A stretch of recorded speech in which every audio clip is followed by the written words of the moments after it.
कनेर म्हणजे शंकरजीचा अवतार आणि पार्वतीचा अवतार म्हणजे कानबाई. तिच्या हिशोबाने ते कनेराच्या कानबाईला मान असतो. श्रावण महिन्यात ते हे तयार करण्यासाठी 2-3 महिने 2.5 महिने आधी टाकतात ते आणि कलरिंगसाठी 15 दिवस 20 दिवस आधी टाकतात. एका 70 जसे जसे श्रद्धा राहते तसे करतात. मेनाची असते कानबाई. तुम्ही किती वर्षापासून हे कारागिरी? 35-40 वर्षापासून 35 वर्षापासून आम्ही करतोय. माझी आजी सासू होती त्याच्या हिशोबाने बी पण चालू आहे आम्हाला.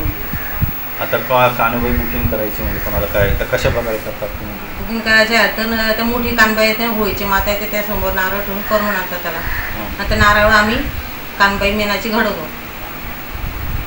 कशा प्रकारे घडवतात तुम्ही? हाताने घडवतो कानबाई मेना. जसे मुखवटे तयार करतात तुम्ही कशा प्रकारे करतात? मुखवटे तयार ते हाताने करतो कानबाईची साचे. म्हणजे कसं आणि प्राईस कशी असते त्यांची? प्राईस त्याचे आपले जसे आता परिस्थिती ज्याच्यामुळे जशी राहते 2,500-3,000 2,000 3,000 कोणाची श्रद्धा जेवढी आली तेवढी ते देऊन जातो आम्ही. त्याच्या हिशोबाने करून देतो. आणि तुम्ही बोलल्या ते मेनाचेच हे असतात. हां, मेनाचं मान आहे. आता कसं आहे आता सध्या जे सगळं असं हल्लीकडून प्लास्टरच्या झालं तसं चालू आहे असतं. प्लॅस्टिक कलरच्या करतात त्याच्यावर लोकांची श्रद्धा उडत चाललेली. त्यामुळे ती मेनाला काय मान आहे? म्हणजे मेना म्हणजे मेनाचं ते पहिल्यापासून ती प्रथा आहे पूर्ण. प्लास्टर ऑफ पॅरिसला का म्हणतात त्याला नाही महत्त्व आहे त्याला.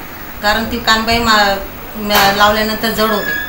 त्याच्यावर कलर वगैरे व्यवस्थित बसत दिसतो पण त्यातलं आतमध्ये ते नारळ असतं ते मग आतमध्ये गेलेलं राहतं. त्या नारळात बाहेरून आकार असतो कुठे का.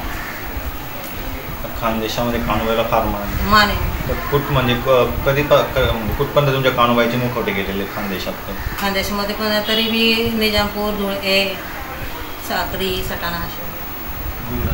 गुजरातमध्ये जातो, बडोदा असं. यावर्षी काय मागणी? यावर्षी पण आता सध्या कसं आहे सीझन असल्यामुळे तर आता 2 वर्ष कोरोनाच्या हिशोबाने जरा थोडंसं स्थगित आहे धंदा. पण होईल पुढच्या वर्षी चालू.